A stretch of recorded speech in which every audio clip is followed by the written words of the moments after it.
So I spent £27 on a possibly 9-year-old Kindle, and I have no idea if this thing is even gonna work.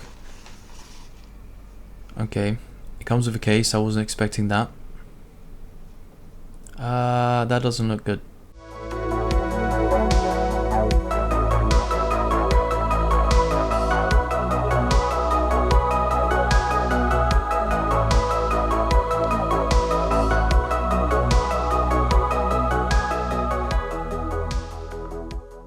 So you're probably wondering, why would I buy such an old Kindle?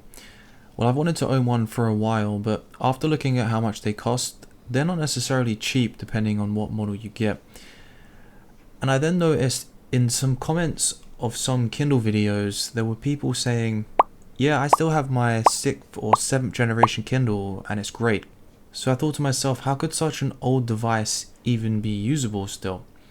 And after finding some on eBay for around £22, I decided to just give it a try and see if they were even usable, not really knowing exactly what condition it would turn up in.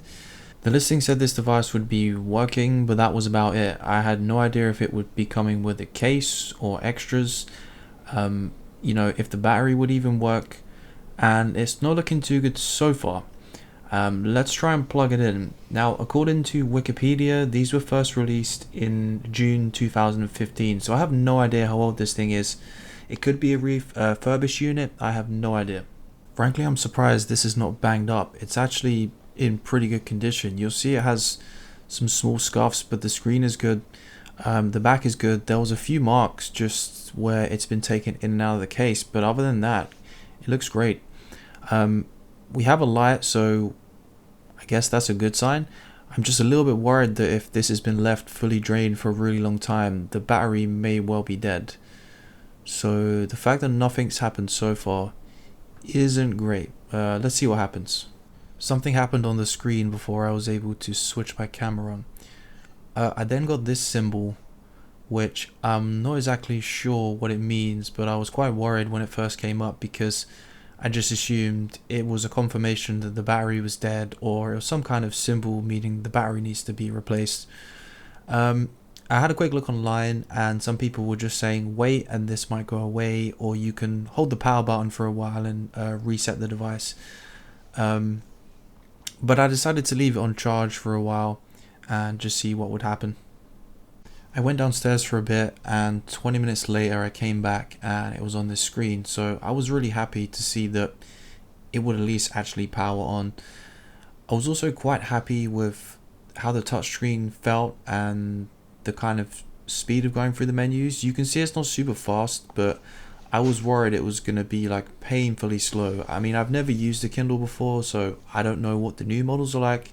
This is my first time using a Kindle, and considering it's such an old device, I'm just quite surprised by it so far. It's very lightweight. The screen looks pretty cool. So let's see if we can keep going. After the device fully booted up, it asked me to connect to my Amazon account and to connect to my Wi-Fi. I went through a few more steps, and then while it was charging, I kept an eye on the charge status, the percentage, just to make sure it didn't have any huge jumps. Sometimes this can indicate a problem with the battery, or how the capacity of the battery is being read can be wrong, but it seemed to charge up steady all the way up to 100%, which was a really good sign. I then left the device idle for a moment, and it started to do a firmware update, which really surprised me.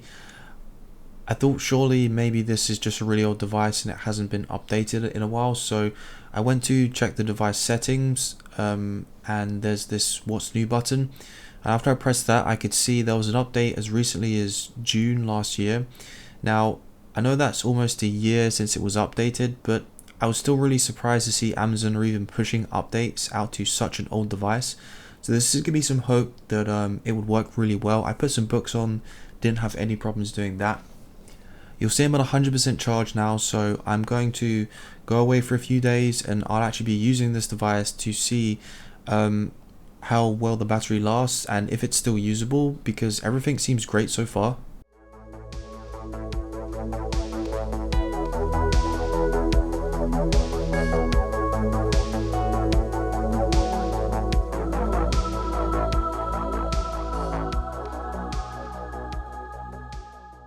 2 days later into my trip, I was at about 85% charge with the device in airplane mode the majority of the time, and about an hour of reading with no backlight. I did occasionally connect to the hotspot on my phone to download some more books. Initially, I was a little bit worried how fast the battery was dropping, but after this, it seemed to slow down a little bit, and the additional 4 days that I was talking about, I did a lot more reading, and you'll see I'm at 54%. I'm pretty happy with this, and it got me thinking more about the health of the battery and what kind of state it would be in after such an old device. So I did a little bit of digging and I came across this Reddit post. Essentially what this post is describing, and I will link it down below, is a way to dump some log files on your Kindle, which you can then transfer over to your computer and look inside them and find some stats for your battery. If you dump these files and you try to search through them on your Kindle, it won't work properly because there's just so many pages in the log file. So to dump the log files, you simply need to open up your Kindle, go to the search Kindle function, then type in the following command. You hit enter. There will be a little bit of a delay, but the screen will change and you will see the files being dumped onto your library. The file we are looking for starts with all system logs. You can open this file on your Kindle and look through it, but again, if you try and search for the specific area that we'll be looking for on the computer, it won't work because the Kindle simply can't search through the entire file because it's so big. You can dump these files at any time, and after you're finished, you can just simply delete them from your device. You then need to connect your Kindle to your computer via the USB cable, and you can do a search once it's connected or manually look for these files. You'll see it's the big file with all system logs. It's going to have a different date and time depending on when you dumped the file, but you simply want to open this in Notepad. You will see it has a bunch of jargon. You need to go to edit and find, then type bat info, short for battery info, and you will see periodically your device will note down some information about your battery. And one important thing I noticed for my battery in particular was the part that is CYCL. Apparently means how many cycles your battery has been through, and mine is at 54, so this makes me think that maybe this is a refurbished unit. What I'm not sure about is if the battery is replaced, if this cycle number is actually reset to 0. I don't really see how it would be unless it was refurbished by Amazon. Let me know your thoughts down below on this. Do you think this is a refurbished unit, or if it's not? According to this post, you can also use some math to work out how much capacity is left in your battery compared to the capacity it should have when purchased from new. So first we need to go to Wikipedia and find my model and what the capacity of the battery should be. So to work out our battery health, we use our milliamp hour that we got from the log file and the cap AV that we got from the log file. Yours will obviously be different. We take the milliamp hour reading we got, we divide it by the cap AV percentage, then times it by 100. This gives us our maximum actual capacity of the battery right now in the device at the time of this log was taken. We then have to divide our maximum actual capacity by the capacity our battery should have based on the Wikipedia page. We times that by 100 and we get 99%. So what this essentially means is, according to these numbers, my battery has 99% of its original capacity.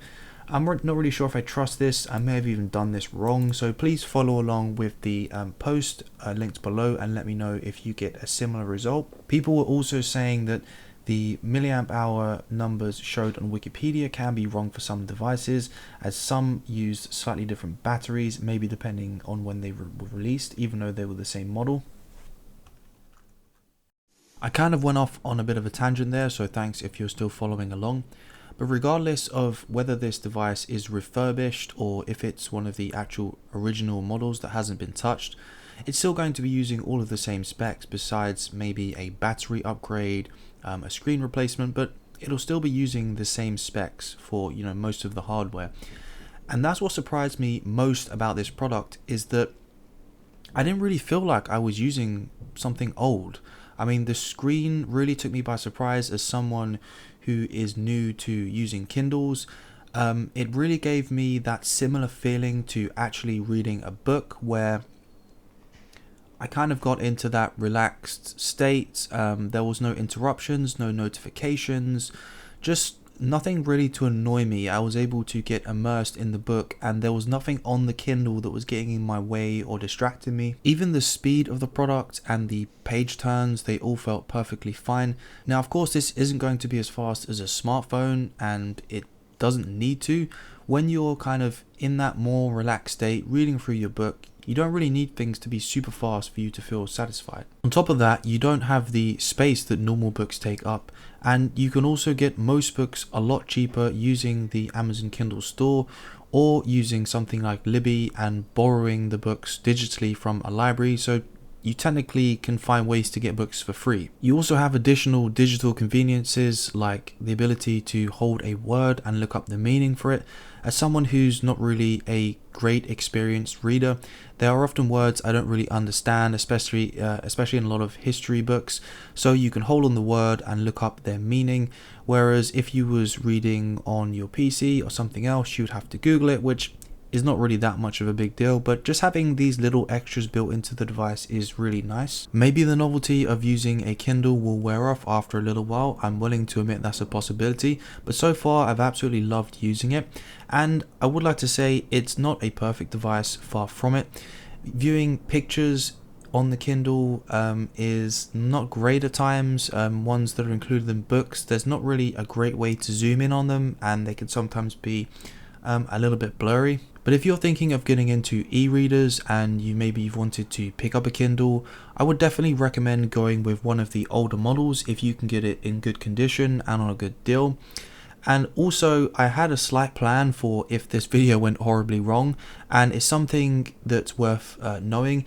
If you do get yourself one of the older Kindles and you decide you don't like it and you want one of the newer models, Amazon has a trade-in program, and it was something I checked before I picked up this Kindle, as this is the latest generation Paperwhite. You can trade into Amazon for a 20% discount on a new Kindle, which is pretty huge if you're gonna buy one of the more expensive models. 20% is quite a lot. So this was something I had prepared for in the worst case scenario. It was one of the reasons I picked this generation, because it was the latest you could get that was a Paperwhite and included in their trade-in program. So worth bearing in mind. I'm going to wrap up the video there. If you're still watching, thanks for sticking around. If you like the video, please leave a thumbs up. And if you're new to the channel, please consider subscribing for more videos like this one. And of course, I will see you in the next one.